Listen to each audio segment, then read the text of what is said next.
이 집은 내 것이고 우리 부모님은 이혼 서류를 작성하고 남편 리암을 떠나세요. 그는 나를 하녀처럼 대하고 항상 그의 부모님을 호위합니다. 나는 지금까지 우리 결혼을 기뻐하시는 부모님을 화나게 하지 않기 위해 참아왔습니다.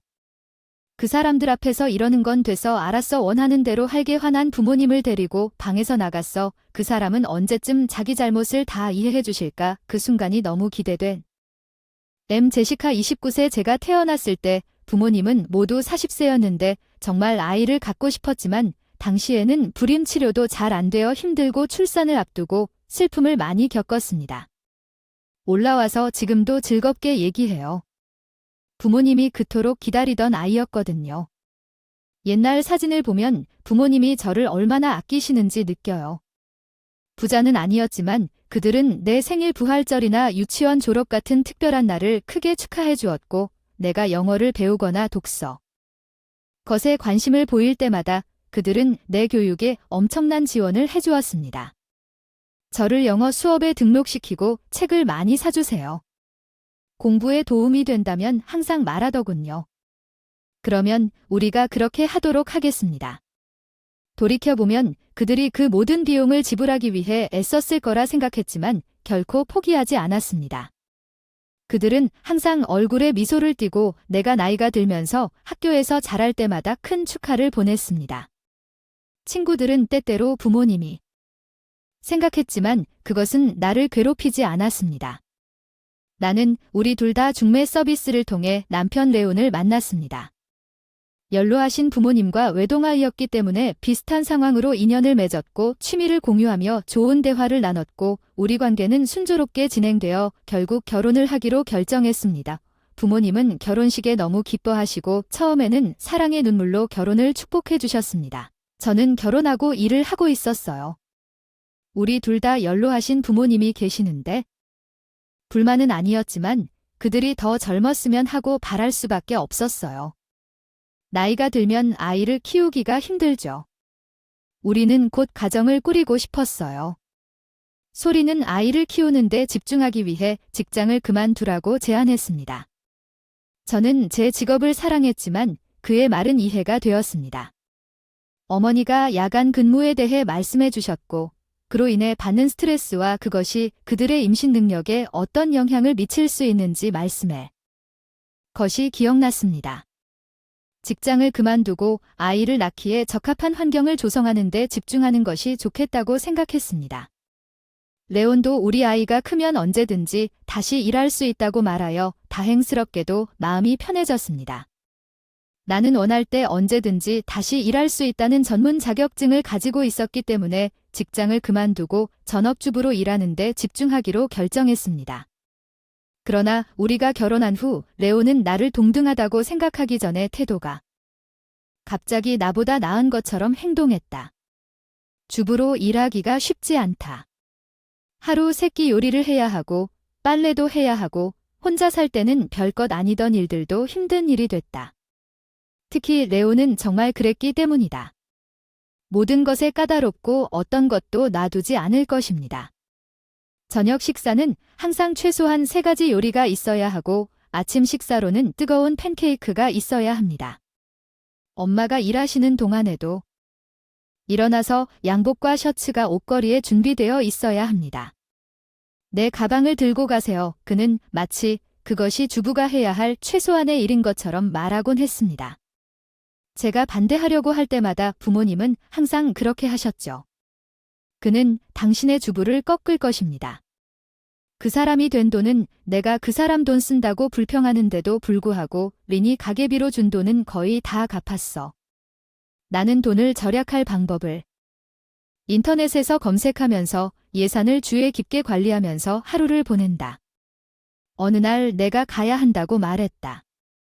직장으로 복걸해오는 당신이 로펌에서 일했었죠. 비서로 일해도 돈을 많이 벌지 못할 거예요. 그 일 때문에 집안일을 소홀히 하게 놔두지 않을 테니까요. 그래서 그 사람은 제가 직장에 복귀하는 것을 고려조차 하지 않을 거예요. 레온이 뭔가 오해하고 있는 게 아닐까 싶었지만 그때쯤이면 나는 그의 끊임없는 불평과 논쟁하려고 소리를 지르는 일에 너무 지쳤습니다. 나도 직업이 있고 원하지 않는 일이라면 가사의 질을 따라잡을 수 있을지 확신할 수 없었습니다. 우리 결혼에 대해 너무 기뻐서 이야기를 할 수 없었던 부모님을 실망시키기 위해 나를 괴롭히는 것은 리암의 행동뿐만 아니라 그는 어머니 날, 아버지 날인지 생일인지에 대해 에드의 부모님을 자주 초대했습니다. 그들을 방문하게 할 이유가 무엇인지 찾으면 그가 나에게 여분의 돈을 때마다 내가 식사를 준비하기를 기대합니다. 그의 부모님이 오시면 고급 생선을 샀거나 고급 쇠고기로 스테이크를 만들라고 말하면서 레오는 그들에게 선물을 줄 것입니다. 우리 집인 것처럼 먹고 마시고 나한테 고맙다는 인사도 한 번 안 하고 그냥 나가버린다. 가끔 부모님을 모셔볼까 하는 생각이 들자 나는 그 사람이 부모님을 공경하는 모습이 존경스럽다고 말했고 나는 반대하지 않았지만 나는 내 것도 포함할 수 좋겠다. 리암의 반응은 즉각적이고 가혹했습니다. 그는 왜 우리가 그렇게 하겠느냐고 말했습니다. 이것을 이해해야 합니다. 나는 모든 것의 유일한 고통입니다. 왜 나와 혈연관계도 아닌 당신 부모님에게 돈을 써야 합니까? 대화를 하다 좌절감을 느낀 나는 결혼 전부터 저축한 돈을 사용해 부모님에게 몰래 선물을 사주기 시작했다. 그러던 어느 날 부모님이 곤란한 표정으로 손을 내밀어 옆집에 불이 났다며 설명했다. 다행히 집 일부가 다행히 안전했지만 집은 대대적인 수리가 필요했습니다. 일시적으로 임시 보호소에 머물고 있었습니다. 어려움에도 불구하고 어려운 시간을 보내고 계시다는 것을 알고 부모님을 방문하기로 결정했습니다. 대화하는 동안 저를 따뜻하게 환영해 주셨습니다. 아버지는 내 결혼 생활에 대해 부드럽게 물으셨고 나는 슬픔의 고통을 느꼈지만 미래 계획에 대해 물었을 때 레온과 나 사이에 모든 것이 괜찮다고 아버지에게 확신시켰습니다. 아버지는 그들의 오래된 집이 화재로 부분적으로 설명하셨습니다. 너무 늙어서 구제할 수 없었을 때 그들은 현대 르네상스 아파트로 이사하는 것을 고려하고 있었습니다. 어머니 쪽은 우리 가족의 조상집의 추억을 남겨둔다는 생각에 슬픔을 표했습니다. 그때 나는 레온과 상황을 논의하기로 결심했습니다. 집으로 돌아왔을 때 부모님 집이 화재로 피해를 입었다고 말했던 것이 기억나네요. 부모님의 나이를 고려하기 시작했습니다. 접근성 기능이 있는 새 집을 사줄까 생각하고 있었습니다. 레온의 반응은 돈이 어디서 나오는지 예상한 대로 기여하지 않고 있습니다. 대답했습니다. 맨션 지을 생각은 없어 너한테 부담이 안 될 테니 결혼 전부터 모아둔 돈을 쓸 생각이야. 잠시 고민 끝에 가뿐하게 대답해. 로펌 직원이라도 그 정도는 모을 수 있을 것 같아. 내 주머니에서 나오는 게 아니니까 괜찮고 그래서 나는 부모님에게 새 집을 주기로 결정했습니다. 마침내 몇 달 후 그들의 친절에 때가 왔다고 느꼈습니다. 나는 레온에게 내일 부모님이 이사하는 것을 돕겠다고 말했습니다. 레온의 반응은 이랬습니다. 커트 알겠습니다. 다음 날 침실로 돌아가기 전에 집안일을 잊지 마세요. 저는 부모님의 이사를 제가 모르는 사이에 도왔습니다. 저희가 부모님의 소지품을 새 집으로 옮기는 동안 한 무리의 사람들이 저를 따라오기 시작했습니다. 오랜만에 온 가족이 다시 모이는 기쁨으로 거실에 자리를 잡다 갑자기 깜짝 놀란 시댁 사람들이 레온이 오늘부터 여기가 우리 집이라고 선언하며 들이닥쳤다. 레온의 갑작스런 등장에 나는 당황했다. 여기서 뭐 하고 있냐고 물으니 놀라서 낄낄거리며 오늘 이사 간다고 해서 어리둥절해서 따라갔더니 이사 간다니 무슨 소리야. 여기가 우리 부모님 집인데. 레온이 내가 그동안 널 지지해왔다고 우겼어. 넌 가지고 있는 것에 감사해야 해. 나 같은 놈이랑 결혼 이제 네가 부모님을 모실 차례야. 그 말에 역겨워서 쳐다보는 내가 아파트 임대 계약을 취소했다고 차갑게 선언하고 내 물건은 두고 가. 아버지가 말을 시작했지만 나는 이상한 침착함으로 그를 침묵시켰다. 아버지 대신 내 마음속에 계획이 세워졌다. 나는 이 집이 우리 부모님의 것이라고 주장했고 나는 영어를 이해하지 못하느냐고 조롱하며 웃었다. 당신이 산 집은 처음부터 내 집이 아니었다는 것이다. 내 부모님은 내 부모님이셔도아. 그리고 집에서 서명하라고 이혼 남겼어요. 부모님의 개입 시도를 무시하고 꼭 제출하세요. 마지못해 레온의 요구에 동의합니다. 괜찮습니다. 말씀하신 대로 하겠습니다. 양보한 다음 이사업체에 다음과 같이 지시했습니다. 과정을 감독하는 동안 방금 내린 트럭에 짐을 다시 싣고 레온과 그의 부모님의 소지품을 실은 또 다른 트럭이 도착하여 당황한 부모님을 위로했습니다. 나중에 모든 것을 설명하겠다고 약속했습니다. 지금은 저를 믿으세요. 우리는 여행 중에 집을 비웠습니다.